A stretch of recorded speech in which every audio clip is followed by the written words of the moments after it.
Hello everybody, it's January 30th, 2012. Out getting a little exercise with Maggie. Maggie, you having fun? Huh? Up here.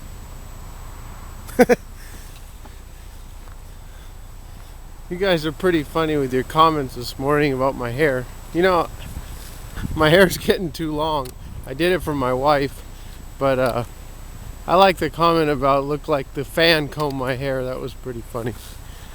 So anyway, I have a gold update that I want to tell you about, central bank gold buying.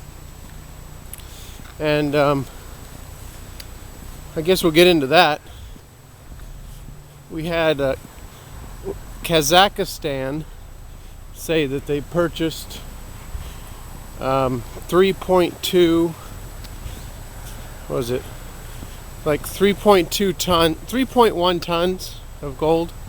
Not a lot of gold, like $170 million worth. And then Mongolia said they got 1.2 tons. Which, you know, it's like, I forget, I looked it up. It was like $60 million. But that's not really the point.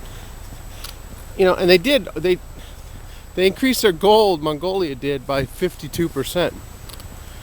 So, the point is that 20 years ago or so, these countries would have been happy with just holding dollars. But now you have all these central banks that are going into having larger gold reserves. Now, you and I know why this is happening, but the average person, they don't even know it's happening. Now, I'm keeping updates on my channel. You know, India made a huge purchase a few years back, 200 tons. Mexico made a 100-ton purchase. India's done real well on that, you know, purchase of gold. It's gone way up since they made their purchase. South Korea, 25 tons. Sri Lanka, 15 tons. Those are the ones that come to mind. Don't hold me to any of those numbers, but Russia, a couple hundred tons. China, you know, interesting thing with China, the World Gold Council has China at 1,000 tons, 1,054 I think, but I think they're going to come out, they haven't announced it in quite a while, but there's a lot of gold going into China.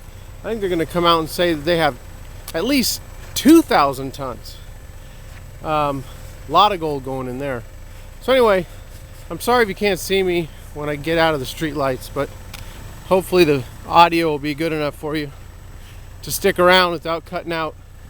So I was over at my cousin's this weekend and I asked him, you know, I was talking about gold, trying to maybe make him think about getting a little gold and silver, because he's pretty much what you consider someone who saves a lot of saves money. You know, he's a saver, but I don't know what vehicle he's using to save the money. I'm pretty sure he doesn't have any gold and silver. But I asked him, I said, okay, someone, you know, he's an intelligent guy, but I don't think he follows the financial markets much. So I said, do you think gold's overpriced at $1,700 an ounce? And he gave me an honest answer. He said, I don't know enough about it to tell you whether that's a lot of money to pay for it or not.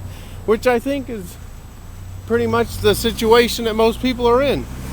They just don't know enough about it to even talk intelligently about it. So the video I did earlier, the silver paradigm shift, you know, to me that's what's really coming our way.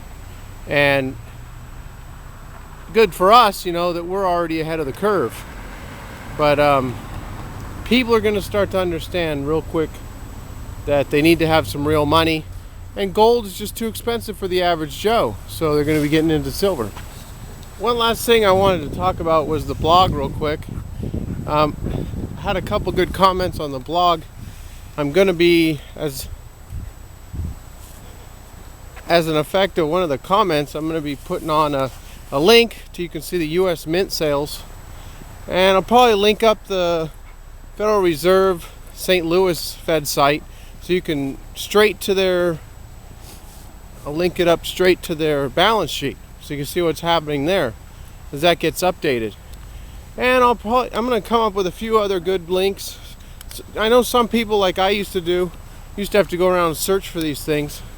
So I'm going to try and, if you have any other ideas, please help me out. I'm trying to make this blog as useful as I can for people, so that like a one-stop. I mean, I can't do it like SGT Report and some of these other guys who put 30-40 posts a day. You know, I go there and get information. I don't have the time for that. But as far as maybe coming somewhere, I've seen a little widget thing where it shows the gold production, all the metals production.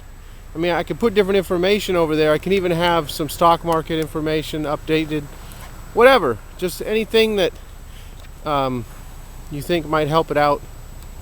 And then that's about it. I'll talk to you all soon.